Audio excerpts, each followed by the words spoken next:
I want to show you how to use Screencastify to share videos with students. First thing you want to do is make sure you have it installed. And if you go to screencastify.com, it has an option right there. It knows I'm already installed, but you would click there to install it in your teacher account. Student accounts already have Screencastify. The second thing that you want to do is upgrade it to the premium version. And so each school level, elementary, middle, or high school, has this slideshow shared with them for online tools for digital learning. And there is an entry for Screencastify. And in that entry, there will be information on this, using this discount code and how to activate the premium account that Screencastify has provided to schools because of the closure. There's even a quick video if you need to go through to learn how to go through the activation if you have any trouble. So install it and upgrade. And from there, you can now use Screencastify. You'll see this little, it's almost like a little arrow or arrowhead icon now on your computer in your extensions. And when you're ready to record, you're going to tap. And I'm going to use this slideshow as an example. So I'm going to tap on Screencastify, and generally I've been using the desktop option to record my entire desktop. It gives me more flexibility in terms if I need to jump to a new tab or browser window. If you want to limit it to just one browser tab, you can, or if you want to limit it just to recording your face. For students, just a message from you, you can choose that option. Obviously, make sure your microphone is turned on, and if you don't have any special microphone, just using the default works. And you know it's working because you can see the green level rising and falling with my voice. And you can opt to use the webcam or not to embed a little thumbnail picture of yourself as you're going through the recording. Students really enjoy seeing their teachers' faces, so I thoroughly encourage you to use that if you can. FaceTime is the default option for the Mac webcam computers. So you can click to show more options. In this menu, it just basically gives you, if you need a longer countdown before the recording begins, and you can opt to use drawing tools too, so if you can annotate or highlight things on your screen as you're recording. So let's go ahead and hit record. You can see, it will first, because you're opted to do your desktop, it wants to make sure you're okay with sharing your entire screen. It's just a privacy option, I imagine. And so, yep, you hit share, and a little webcam is happening in the corner, which is great. Counting down, Screencastify is now recording. Now, normally when we present as teachers, we would come up here and hit the present button. When we do, the webcam disappears. So that kind of defeats the purpose. So what I have discovered is that if you go up to the view menu and go to full screen, it will at least get rid of the top toolbars, and it makes it look a little bit more like a presentation. You can still see the slides along the slide, but I would just arrow down as a teacher, and so you can see the webcam is still there, and arrow down on the keyboard, and you can control the presentation and continue to talk and explain to the students about the slideshow. All right, when you're done and you're done recording, you can just tap this Screencastify extension again, and you press this stop button. And then it will bring you to a new tab.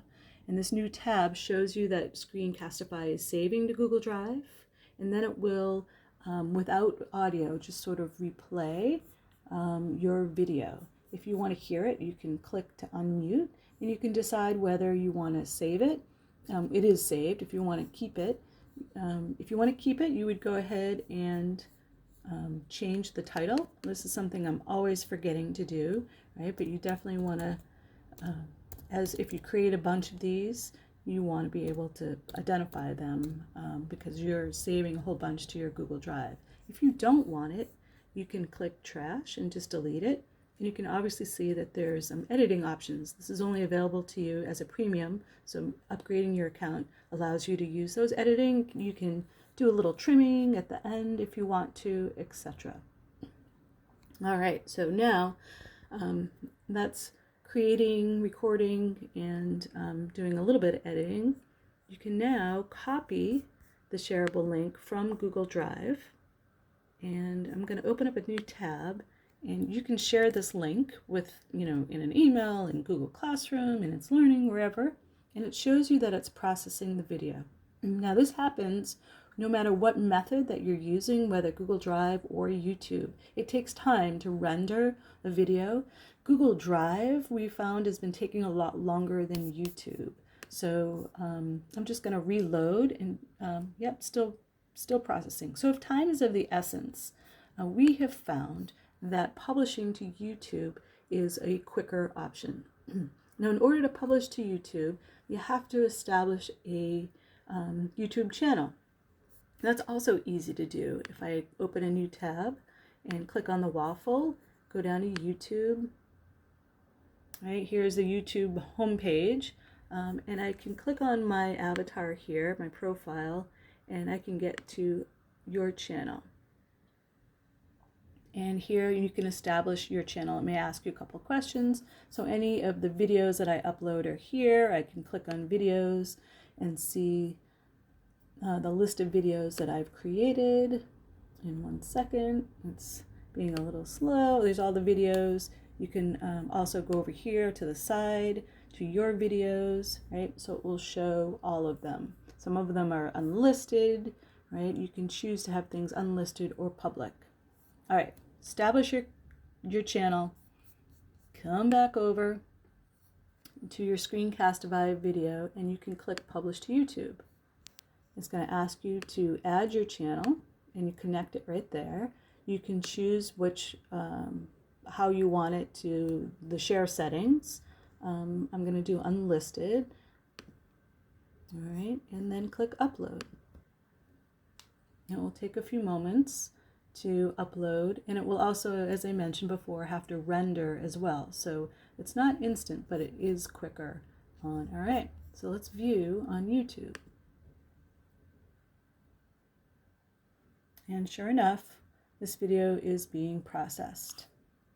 So what's nice about the YouTube platform is you can use this link, you can copy it, and it really is a friendly format to embed in other platforms.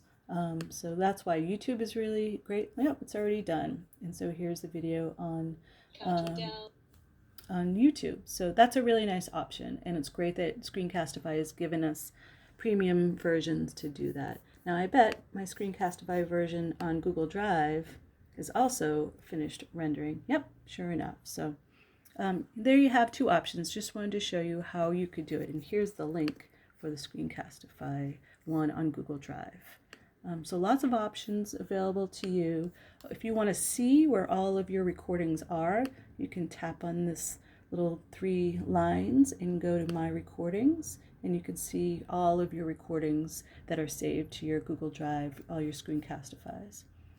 Obviously all my YouTube ones are up here, and there's my new one on my channel. So lots of great options for recording and saving videos. You can also use QuickTime, and I'll do that in a different video.